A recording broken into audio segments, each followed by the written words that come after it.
Dear Dad, thank you for protecting Ukraine.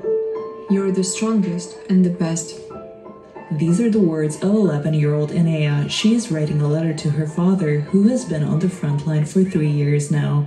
Next to her, other children are doing the same, writing to their loved ones, hoping that soon they will be reunited. Occupation no more! For the third year in a row, millions of Ukrainians worldwide gathered to honor the victims of the war and to remind the world that it is far from over. The commemoration event in Warsaw began with a minute of silence and a prayer.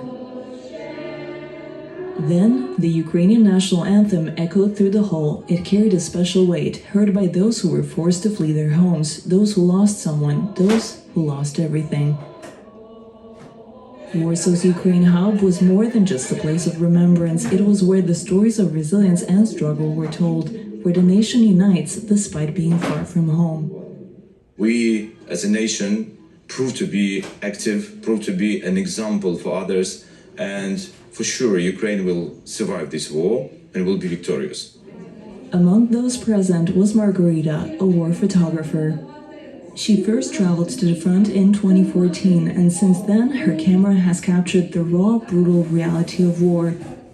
Her images have traveled the world, showing the truth that many would rather not see. I remember when I went on my first field shoot and met a little boy. It was in Donetsk region, and the boy gave me a piece of a rocket. I started crying and will remember him for the rest of my life. Children should not be playing with debris. Children should not witness this war. Also among the attendees were members of the Ukrainian scouting organization Plast. They support Ukrainian families worldwide, especially those whose parents are on the front lines. Lubomir is one of those children. His father is currently fighting at the front. The organization has also felt the pain of loss. On the walls are portraits of their fallen members, including those as young as 16. We are family to each other. Our friends are dying. A year ago, we arrived with 50 portraits, and today there are already 75. In 1 year, 25 of our close colleagues have been killed, but we remember them and are proud of them. On days like this, Ukrainians feel more united than ever. While negotiations are discussed in distant offices, here, in this space, no one has illusions. Here, they know exactly what the cost of independence is. This installment is called The Wall of Angels of Ukraine. It holds 599 angels, 599 children who lost their lives to the war.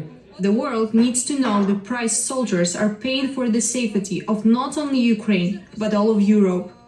I beg everyone not to forget about the prisoners, the dead children. In the 3 years since the full-scale war in Ukraine began, more than 1.5 million Ukrainians have arrived in Poland. Building a new life, they remain closely connected to their homeland and continue to support their country abroad.